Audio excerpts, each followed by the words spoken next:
Good morning, কেমন আছো তোমরা সবাই? আশা করছি সবাই খুব ভালো আছে। আমি ভালো আছি। আজ হচ্ছে শনিবার, আর আজ হচ্ছে এক মহোৎসব। আজ হচ্ছে জগন্নাথ দেবের স্নান যাত্রা মহোৎসব। আজকে পুরীতে বিশাল ব্যাপার, শুধু পুরী বলে না, যেখানেই জগন্নাথ মন্দির আছে সেখানেই বিশাল ব্যাপার। যাদের বাড়িতে জগন্নাথ পুজো হয় সেখানেও আজকে ভীষণ পুজো আছে, সমস্ত কিছু হবে। তো সেই হিসেবে আমার খুব ভালো লাগে স্নানযাত্রার উৎসবটা, খুব আনন্দ হয়। তার একটাই কারণ হচ্ছে স্নানযাত্রার কিছুদিন বাদেই হচ্ছে রথ, আর রথের দড়িতে টান মারা মানে মা দুর্গার আগমনের আভাস। সব জায়গায় খুঁটি পুজো শুরু হয়ে যায়, তো সেই জন্য আজকে বেশ একটু ভালো দিন স্নানযাত্রার জন্য। আর আজ আবার অম্বুবাচীও আছে, জানি না কখন পড়বে, কারণ হচ্ছে আমি কাল রাত্রে গুগলে দেখলাম যে সন্ধ্যে 6টা। এবার আমি জানি না সকালে না সন্ধ্যেবেলা ঠিকঠাক করে যাই না, দিদা জানে, দিদা বলতে পারবে। আমি ঠিকঠাক করে বলতে পারবো না, কিন্তু আমি গুগলে দেখলাম সন্ধ্যে 6টা। তার কারণ হচ্ছে ওই যে বলে অম্বুবাচীর সময় কাচাকুচি করতে নেই, তো সেইটা দেখার জন্য আমি দেখছিলাম, কারণ আমার 2-3টে কাছের আছে। তো আমি ভাবলাম দরকার নেই, আমি একদম অম্বুবাচী কাটুন তারপরেই কাচবো, মানে একটু হেভি কাজ আছে সেই জন্য। যাই হোক, আমি রেডি হয়ে গেছি, শুধু এবার জামা কাপড় পরবো আর খাবো। চলো আর বেশি বক না করে আজকে দিনটাকে শুরু করি। আশা করছি সবার ব্লগটা খুব ভালো লাগবে, সবার দিকটা খুব ভালো যাবে। তো চলো আজকে দিনটাকে শুরু করি। মাঝে মাঝে ক্যামেরাটা দিচ্ছে, আমার দিকটা চকচক করছে। গোলো কিছুই নেই, সানস্ক্রিন মেখেছে, মুখটা তেল হয়ে গেছে, এই জন্য, বুঝতে পারছো? তো চলো দিনটাকে শুরু করি।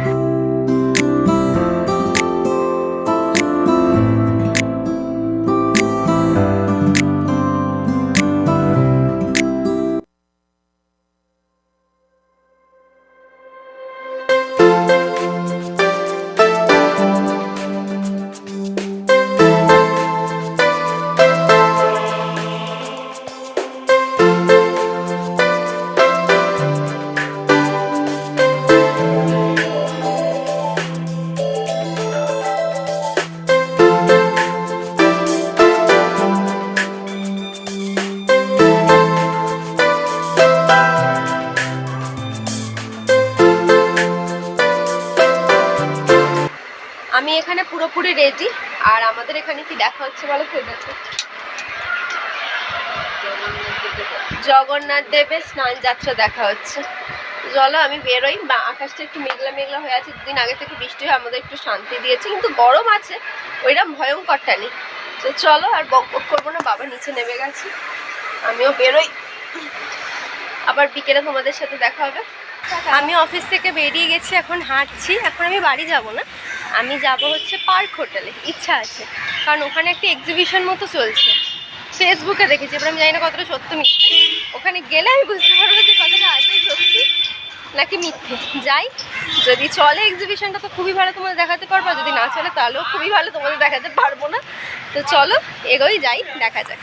এই দেখো আমি চলে এসেছি পার্ক স্ট্রিট অঞ্চলে। আসলে এটা একদম পার্ক হোটেলের সামনে, তোমরা ট্রেন কাজটা হয়তো দেখতেই পেয়েছো। তো এটা হচ্ছে এপিজে বিল্ডিং দিয়ে ঢুকতে হচ্ছিলো, এইখানে এই জায়গাটা ছিল। আর জিনিসটা হচ্ছিলো, আসলে আমি এটা ফেসবুকে দেখেছিলাম, সেটা হচ্ছে একটা এক্সিবিশন হচ্ছিলো, বিভিন্ন নামি দামি কোম্পানির বিভিন্ন প্রোডাক্টস অনেক কমে, মানে 70% অফে দেওয়া হচ্ছিলো। তো সেই জন্যই আমি ভাবলাম যে আমার একটা জিনিস কেনার ছিল, তো ভাবলাম যদি ওখানে পেয়ে যাই তাহলে কিনবো, দেখবো। কোনোদিনও তো আমি কোনো দামি দামি কোম্পানি থেকে কিনিনি, তো যদি ওখানে কমে পাই, সেই আশাতেই গেছিলাম। এবার দেখলাম ভয়ঙ্কর ভিড় ছিল। এটা আমি গেছিলাম হচ্ছে এই শনিবার 22 তারিখ।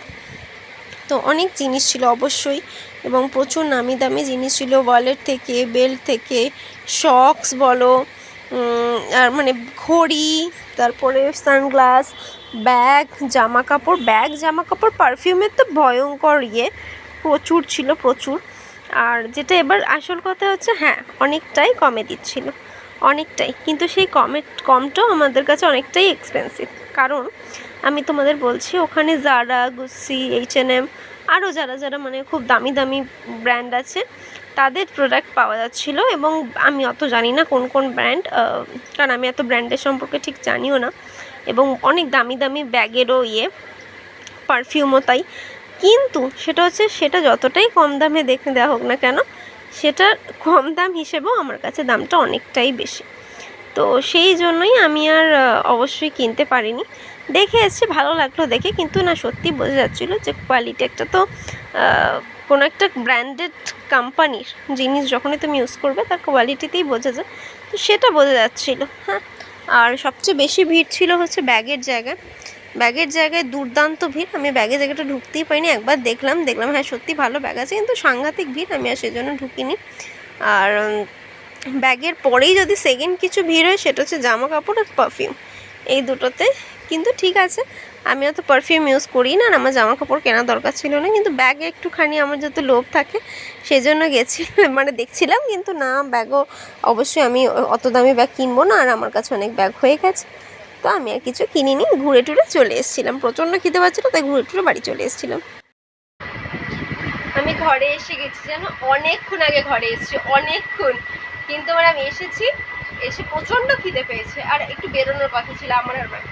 তো আমি মাকে বললাম দাও একটু কিছু খেয়ে নি, ছাতু দাও। মা ছাতু গুলে দিচ্ছে, যেহেতু আজকে নিরামিষ খাবো না কিছু, ছাতু গুলেছি, তো আমি জানি বেরোবো, তো আমি বললাম আমি একটুখানি হাওয়া খাই, যখন বেরোবে বলবে, আমি আর জামা ছাড়ছি না, তখন বেরোবো। তারপরে আমার ঘুম ভাঙছে, তখন বাজে এখন, মানে যখন ঘুমটা ভাঙছে তখন বাজে 8:30। আমি জানি না আমি অতক্ষণ ধরে ঘুমিয়ে গেছি। তারপরে আমি মাকে বললাম তুমি ডাকোনি, মা বলে যাওয়া হবে না বলে ডাকিনি, আমি ওইরমভাবেই শুয়েছিলাম। তারপরে উঠে আমি দেখো ওটা চুলও এরমভাবে হস্টেল করা ছিল, আমি জাস্ট নিচে বিরিয়ানি করে আবার একটা গাঠার দিয়ে গা ধুয়ে এলাম। তখন আবার আমার খিদে পেয়ে গেছে, সেই কখন ছাতু খেয়েছি, ছাতু খেয়ে ঘুমিয়ে পড়েছি। আমি এবার যাচ্ছি ভাত খেতে, রাত্রিরে খেয়ে দিয়ে আসি, এসে কয়েকটা কথা বলবো তোমাদেরকে, বলে তারপরে ব্লগটা শেষ করবো। চলো আগে যাই খেতে। আমার খাওয়া দাওয়া হয়ে গেছে, যে আমি কি রাত্রিরে খেয়েছি বলো তো, ভাত, আলু ভাজা, কাঁকরোল ভাজা আর ডাল। ডালটা অপূর্ব হয়েছিল, অপূর্ব। সকালে আমি খেয়েছি, কিন্তু আমি রাত্রে ডালটা সেরকমভাবে উপভোগ করতে পারিনি, কারণ আলু ভাজা কাঁকরোল ভাজাটা এত ভালো লেগেছে, আমি সেটা দিয়ে শুধু শুধু ভাত খেয়ে গিয়েছি। দিদার জল নিয়ে না। আর আমি একটু কথা বলতে চাই, সেটা হচ্ছে আমি সকালে একটা ভুল ইনফরমেশন দিয়েছি, সেটা হচ্ছে যে মানে অম্বুবাচী, হ্যাঁ আমি বললাম যে অম্বুবাচী পড়ছে হচ্ছে বিকেল থেকে, না না বিকেল থেকে না, সকাল থেকেই পড়েছে। হয়তো আমি যখন ভিডিওটা করছি তখন হয়তো পড়ে গেছে, আমি জানি না কটা থেকে পড়েছে, কারণ আমি যখন রাস্তা দিয়ে যাচ্ছি সমস্ত মন্দিরে দেখলাম বন্ধ টন্ধ, মায়ের মন্দির যেখানেই থাকে বন্ধ। যদি আমি এই জিনিসটা একদমই পছন্দ করি না, জানি না, মানে এটা আমার একান্ত নিজেরই, যে আমি এই মন্দির বন্ধ ব্যাপারটা বা মায়ের মুখ ঢাকা ব্যাপারটা আমি একদমই পছন্দ করি না, কারণ আমার মনে হয় এটা একটা প্রাকৃতিক নিয়ম, এবং প্রত্যেক মহিলা শরীরেই এরকম একটা প্রাকৃতিক নিয়ম ঘটে, এবং এখনকার দিনে কেউই সেই জন্য কিছু বন্ধ করে না মহিলারা। আমি জানি আমি মানুষ, অবশ্যই আমি ভগবানকে নিয়ে বলছি, কিন্তু আমার মনে হয় এটা, তো মানে আমার মনে হয় মুখ ঢেকে কী হবে, মাকে দেখবো না, মাকে একটুখানি দেখতে পাবো, ওটা খুব দুঃখ লাগে। কিন্তু সেই জন্য সেই দুঃখটাই হয়তো দূর করার জন্য আমাদের এখানে একটা কালী মন্দির আছে, যে কালী মন্দির আমার ভীষণ পছন্দের। মানে মাকে আমার খুব ভালো লাগে, খুব সুন্দর করে সেজে গুজে উনি থাকেন সবসময়। তো ওই মাকে কোনোদিনই ঠাকুর থাকে না, মানে ওই মাকে সাজিয়ে রাখা, মা হচ্ছে মা সেজে গুজে থাকে না, হ্যাঁ মাকে খুব সুন্দর করে সে সবসময় বউ সাজিয়ে, একদম হার কানের গয়না টয়না, শাড়ি টাড়ি, ফুল টুল সবসময়।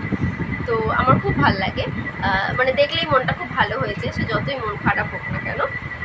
তো এখানে দেখি কোনো অম্বুবাচীতেই কখনোই ঠাকুরের মুখ ঢাকা হয় না, তো আমারটা ভীষণ ভালো লাগে। এবং আমি একটা কথা বলে রাখি, অম্বুবাচীর সময় এখন তো ভিডিও আমি করবোই, তো ভিডিওতে হয়তো দেখতে পাবে আমার দিদাও পুজো করছে, তো সেটা নিয়ে প্লিজ কেউ কিছু মনে করো না, কারণ হচ্ছে আমাদের ঘরে পুজো বন্ধ হয় না, হ্যাঁ কোনো বছরই পুজো বন্ধ হয় না, কারণ অবশ্যই ভগবানেরও খিদে পায়, তো ভগবানকে খেতে দিতে হবে, এবং খেতে দেওয়াটা উচিত বলে আমার মনে হয়। এবং অবশ্যই মুখ ঢাকাটা মা ঠাকুরদের মুখ ঢাকাটা আমার মনে হয় না যে সেটা ভালো করে।